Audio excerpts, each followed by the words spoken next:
What is going on, guys? Welcome back to the Ovenged channel. On today's episode, we are going to be touching base back on our hybrid two-stroke quad build, which, if you guys are unfamiliar with or you're just tuning in, this is our 2009 Outlaw 525 straight axle with a KTM 250SX motocross two-stroke kind of shoved into this thing.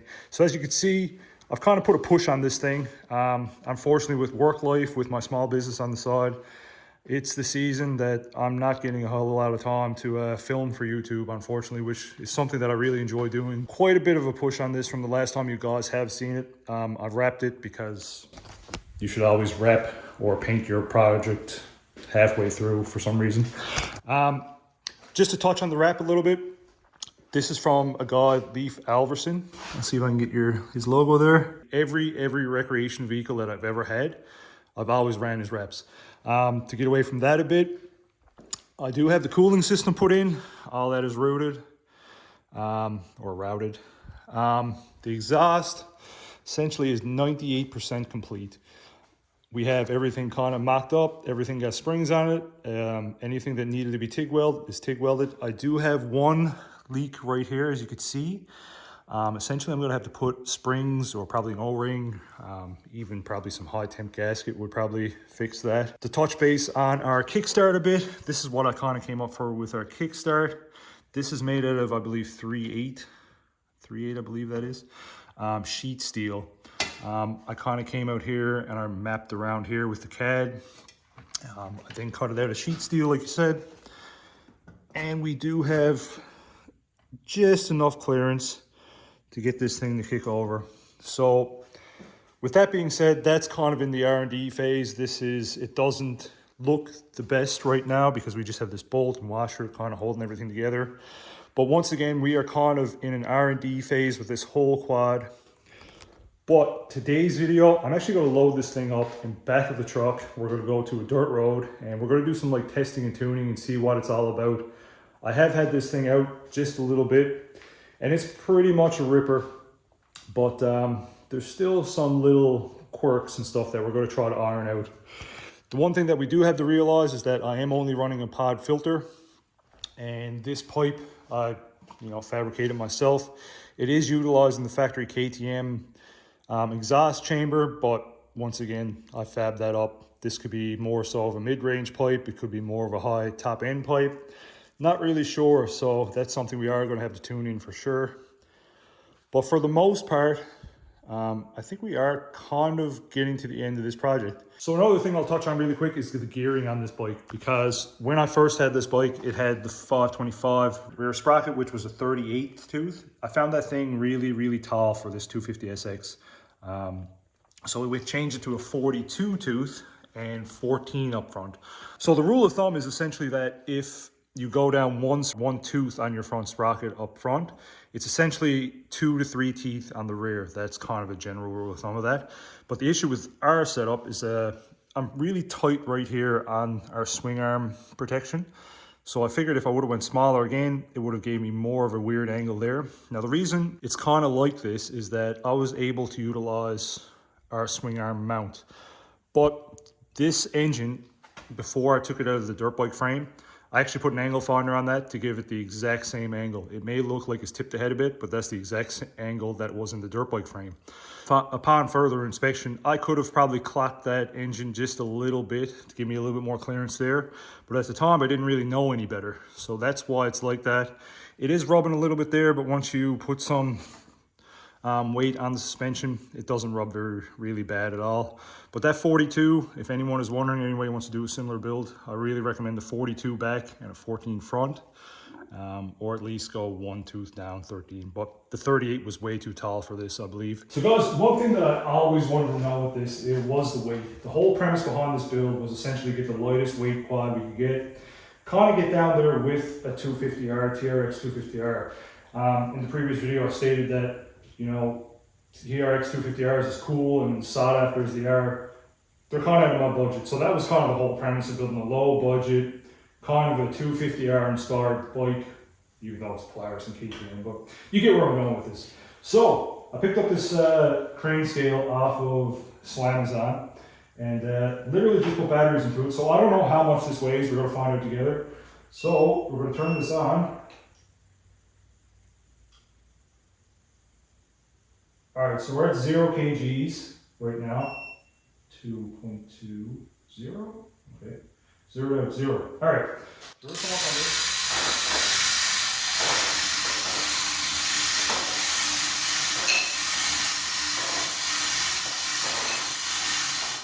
All right, so we're completely off the ground. We got our seat here. So we are at 150. So we're at 152.4 kgs, which is roughly around, I want to say hold on, let me do the math on that. So we are at 335-ish pounds. Now, with that being said, I have a full tank of gas. I do have base oil, and I do have coolant. So that's actually not a bad number. I was thinking it was going to be a little bit less, but for a wet weight at 335-ish pounds, I think that's pretty light. I think with a TRX 250R, they claim to be around 330 pounds dry, I believe, which was kind of what we were after. A Banshee, I think I researched the Banshee was upwards of almost pushing 390 dry weight as well. So we're at wet weight. So we have a tank of gas. So I'm kind of happy with that. I was thinking it was going to be a little bit less, but I think my expectations were a little bit high. So I mean, I'd say probably, what do you guys think? We're probably at 320-ish dry weight for a full-blown race quad. Now, don't get me wrong, I do realize we're missing a bumper, but there is quite a few other little tabs here and stuff that I'm never going to use that will be cut off, but we're talking like 1 or 2 pounds here. We're not going to be putting anything drastic on this thing. But I think 335 wet is our number. Not too bad. So we're just here where we're going to drop the bike and do some testing. It's just kind of like a access road here. It's actually saying it's 30 degrees Celsius out, which I believe is somewhere like probably around 89 or 90. So this is probably the hottest I'll ever ride this bike in. So if it doesn't puke up its guts today, then I think we should be good on the cooling.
So the whole premise of the day is to just do a little bit of tuning. I don't want to go too crazy with it.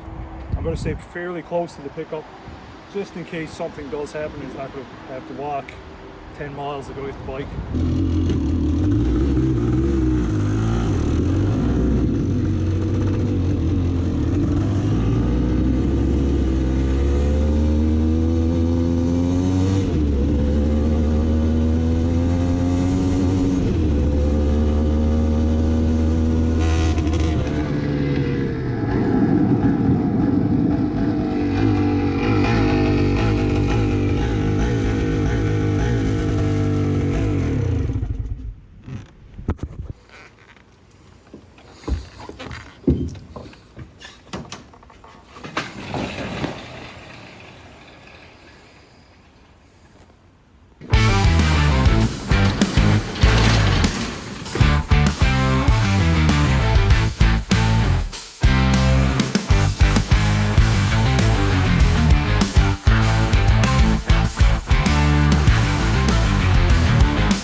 unfortunately guys, I brought a bunch of tools with me, but the welder wasn't one of them.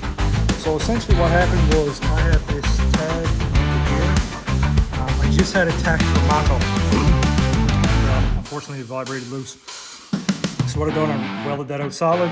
Everything seems to be good now. And I even came in here on this joint and just put a couple tacks just to hold everything until I get my springs. I think what I'm going to do, I'm going to blow out a tab, stainless tab, and stainless tab in here. And probably a few locations, and I'm going to have springs to kind of keep all that together. But until I'm waiting for my springs to come in, a little tack will get us through today's video.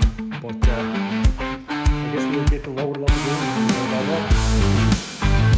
More time for the jogging here. Load, unload,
Could it be a fueling issue, or is it just overheated?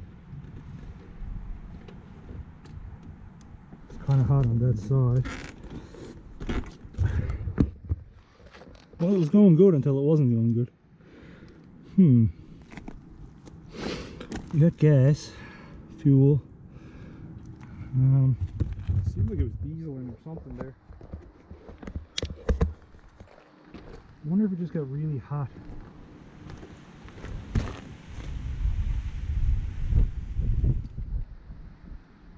It's kind of hot there.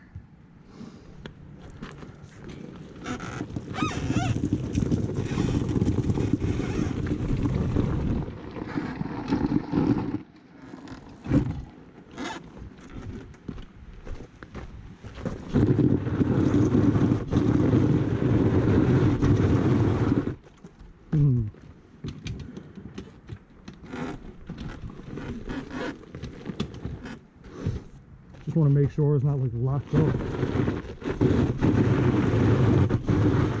don't think it's locked up. I think it's like it lost Seems like a lot of fuel or something.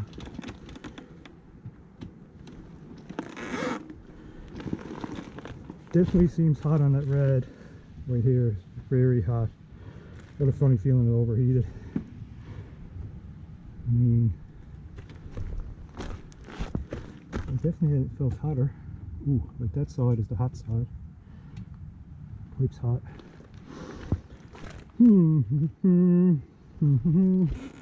Now I have to roll back to the pickup.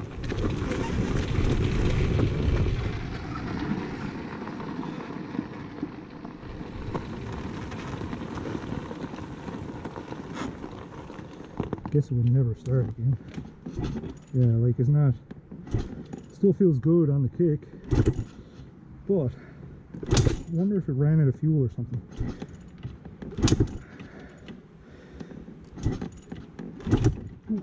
Okay, well, roll it to the truck, see what happens.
And yes, there is lots of gas into it, cover those people over the house.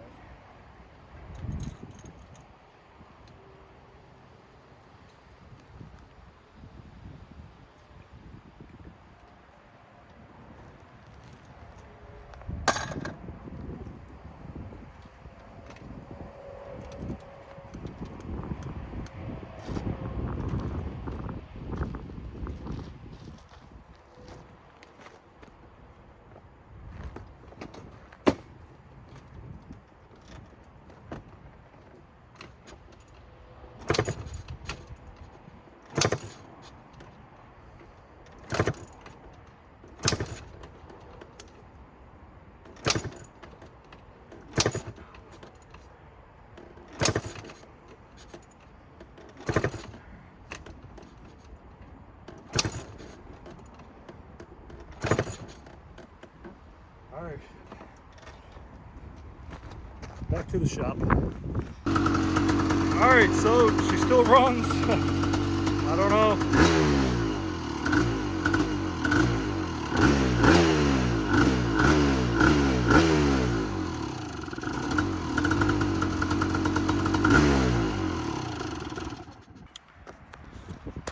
All right, so it still runs. I'm thinking solely a jetting issue. I'm not really sure where to go from here with that. Probably do some more research and just see if I can get some more. I'm going to take the carb off and make sure everything is super clean. It is a JD jet kit, but essentially that came with jets, a needle, I think a main and a pilot. Perhaps I'm going to have to go a little bit further and get like a rebuild kit with a needle. Maybe there's something wonky and it's just not getting its gas. That's kind of what it seems like to me. When I was just kind of going around that turn, it almost seems like the bumps or something probably jostled something around, and it's like I just lost all throttle. So I'm thinking, I don't think it was cold. I don't think it overheated. I really think it's a jetting thing or a carb thing. It's just not getting proper gas. All right, guys, we're back at the shop. As you can see, I decided to call it in there. I was actually going to take the carb off and kind of rebuild it and play with it on the tailgate, but I said it's too windy, it's too dusty, and if I'm being quite honest with you, I think it's really too hot for me to be tuning this thing today. I know there are people out there that tune in way harsher conditions, way hotter conditions, but here in Newfoundland, 34 to 35 degrees Celsius, which is probably like 94, 95 degrees Fahrenheit around there, probably higher, I'm not really sure. That's a heat wave. Essentially, we don't get many days of that type of temperature. Usually we're down around 20-ish, 25 in our summers.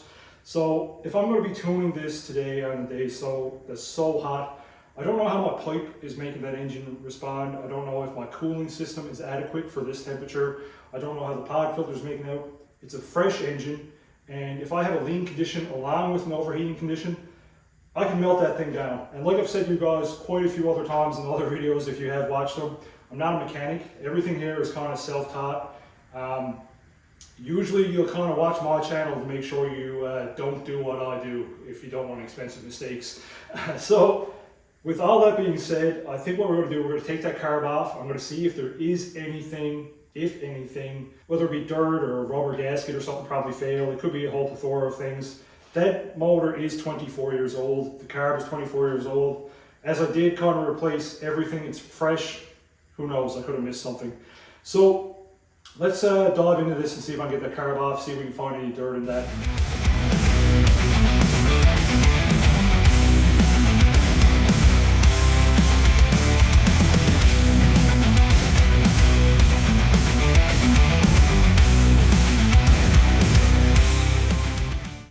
So I'll put this Carburetor piece of wood.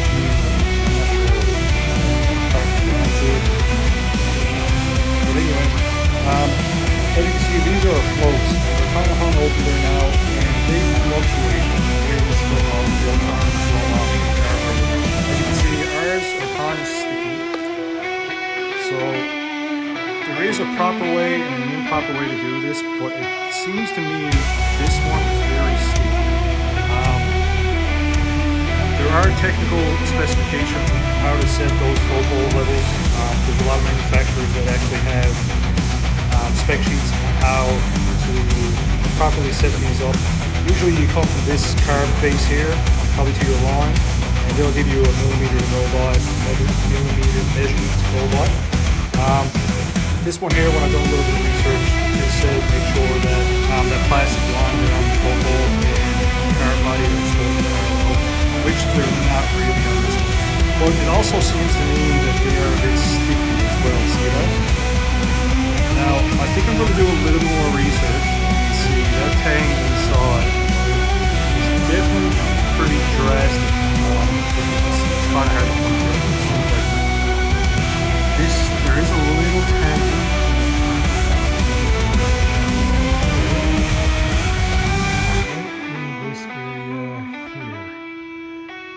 That tang right there that makes contact with the needle, you can see that's kind of drastically bent, and I didn't do that, so I'm wondering if that is the way it's supposed to be or if that's improper. I think I'm going to do a little bit more research.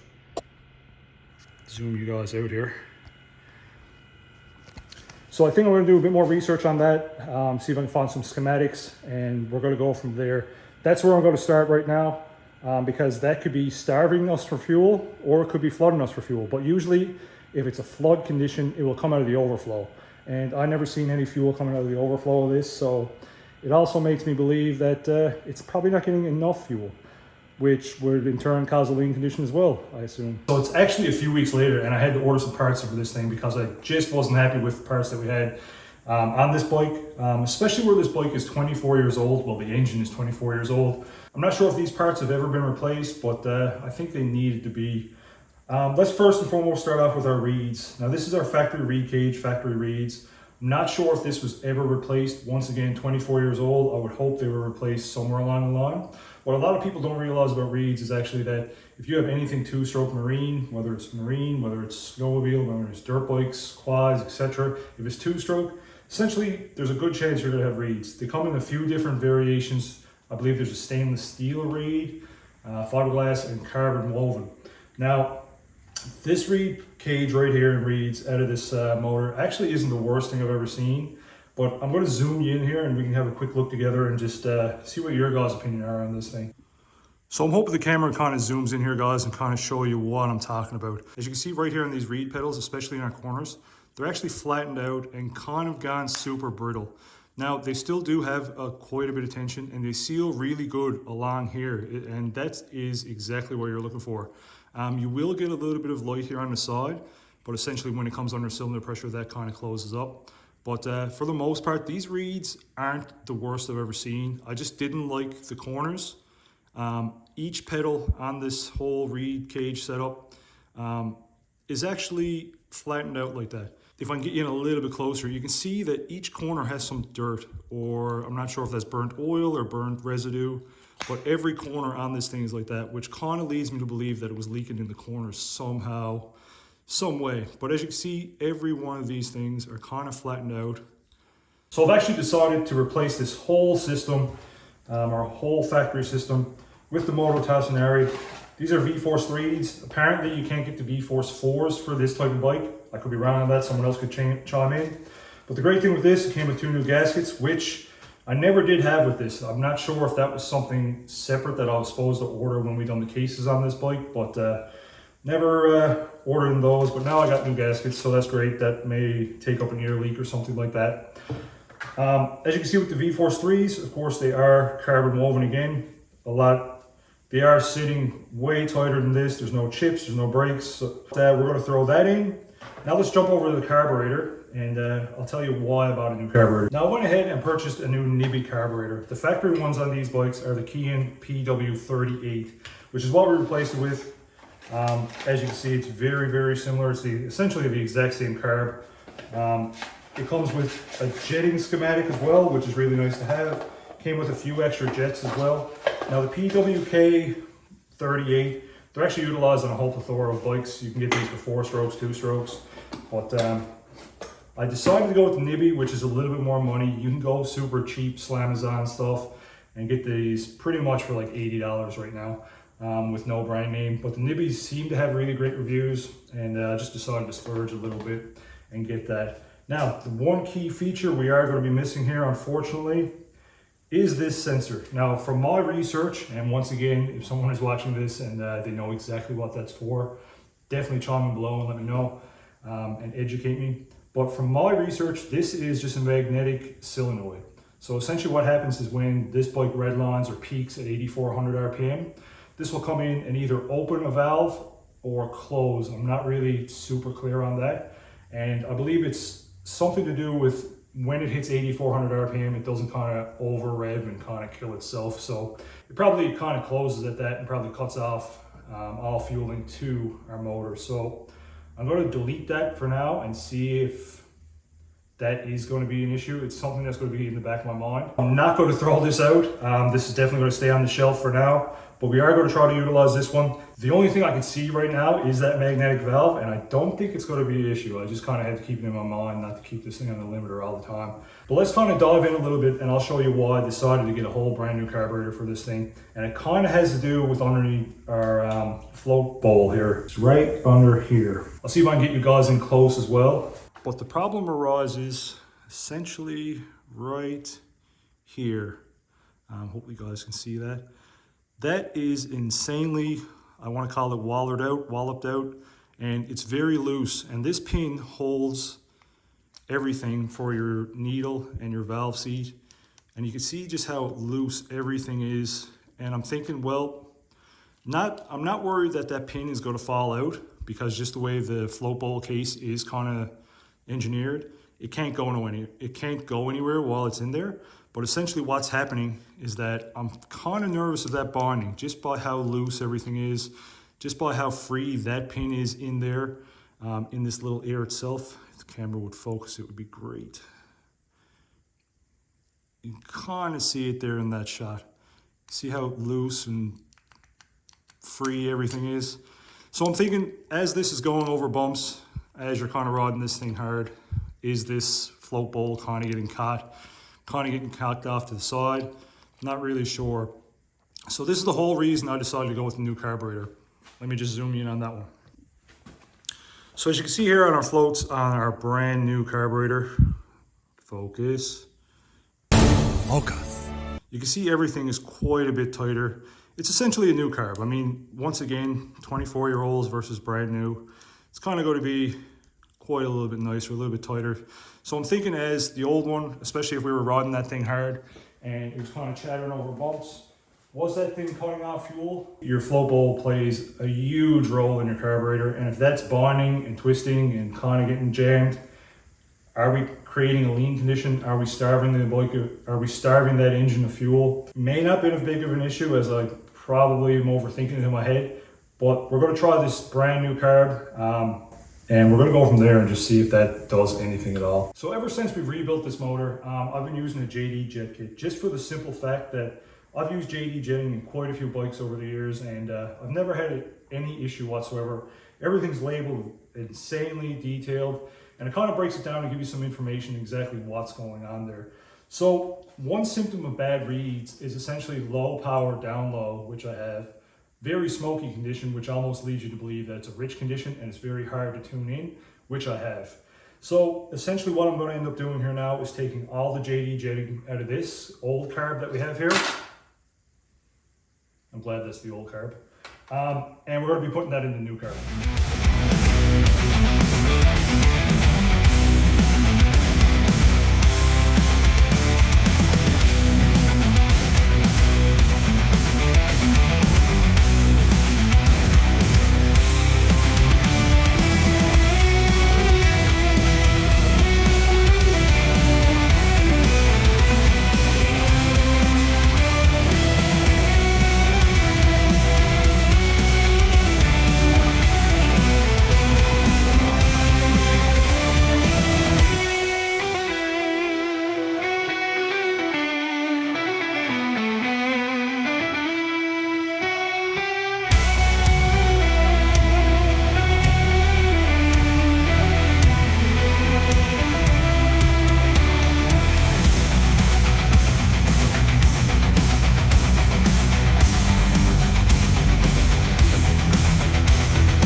Plastics off this thing because I wanted to change out my coolant. I've always ran Evans, and I didn't have Evans at the time of the rebuild, so I just ran some water along with some 50-50 mixed coolant. I think that it may have got a little hot last time we were on this bike, but if I'm being quite honest with you, the temperature was just drastic that day anyways. But there's Evans in there now, so we're going to go with that. I'm going to see if I can kickstart it. Let's see if we can get some fuel in here and see if we can get it started. Let's just see how smoky it is, if it does in fact start. Here's the first fire up in probably 2-3 weeks maybe. Let's hope there's a fire up. That's what I should say. So I guess we'll put the carb on in neutral.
say that it sounds crisper, but do you hear that little fluctuation in RPM? It almost makes me believe that it is getting a little bit of air somewhere. Now the only other place I think it could be getting any air is I didn't rebuild the power valve with O-rings and whatnot. I may have to bring in a rebuild kit for that. But it actually started way better. It's a little smoky, of course, but I'd rather see it a little bit smoky. And the thing that I'm noticing right off the bat is that it's smoky, yes, but it was real sploogey, I guess you would say, with the other setup. Started a lot easier too, so I think we're going to have to load this thing up and take it for a little drive.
Alright guys, so check this out.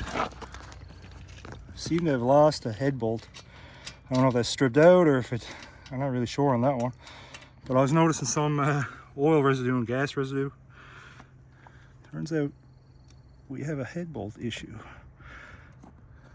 So we were back at the garage, guys, and yeah, I guess we had a few little issues with the KTM motor. First and foremost, the reason that we've head studded that cylinder head on that engine was for that reason. Whatever it was with the factory head bolts, when we essentially torqued them to spec, it never stripped the bolt, it never stripped out the threads in the head. It actually took them right out. It's not like it was over torqued and stripped the head threads out. It just literally took the threads right out of the head altogether. So I'm not sure if that has something to do with the age of the head, maybe where it's heated up, cooled down so many times, it's just fatigued. But that is the whole reason that we kind of just head studded those bolt locations, as opposed to putting factory bolts in there. So we have two more locations that we're going to head stud. I have been keeping an eye on, you know, finding a new jug for that, but being a 24-year-old bike, it's kind of hard to find. So we'll get on top of that. The other issue was I have an ear leak on the crank seal, but it's not leaking on the crank and the seal, it's leaking on the seal and the cases, if you know what I mean. So I have a new seal ordered, so hopefully maybe the good thing about that is that I can get at that particular seal and haul that thing out and put it in from the outside. I don't have to split the cases apart, so that makes it fairly easy.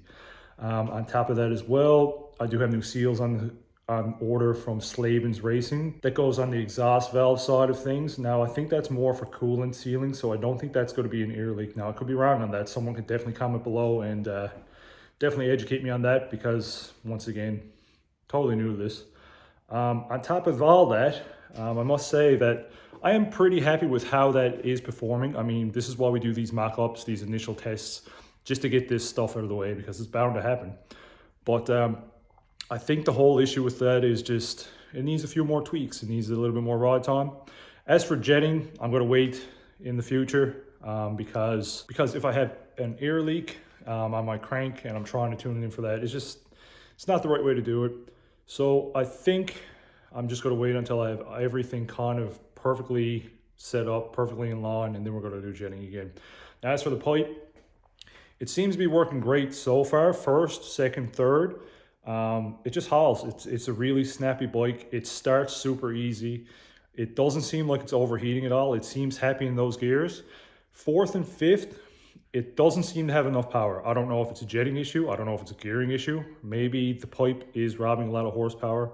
But for what the bike is, it's really quick. Now, in this configuration, I'm not going to say it's going to, you know, keep up with 450s, or it's not going to eat a 450 or a Banshee or something. So maybe there might be an issue with it. Maybe it's underpowered, maybe it's undergeared. I'm not really sure. But once again, we have a whole plethora of different things that we're gonna have to fix, whether it be the seal or the crank seal, etc., etc. Maybe I can clean that up with jetting. Maybe that's essentially what's happening. Maybe it's just bogged out. Maybe I don't have it razzed out enough in third to hit fourth and to come onto that power band. Could be something like that. So with all that being said, I want your guys' opinion on something as well. Where I have to take the engine out, which I knew I was going to do anyways.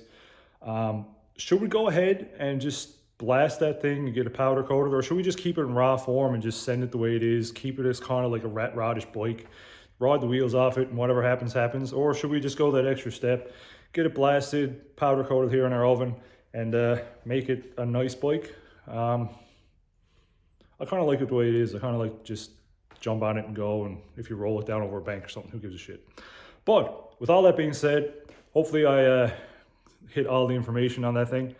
You can give me a like, give me a follow, because you will definitely see that bike on another channel. Next video is probably going to be another project, just waiting on a few parts for this bike. So not really sure what we're going to do next. There is quite a few candidates on the list. So with all that being said, guys, thanks for watching. I'll see you in the next one.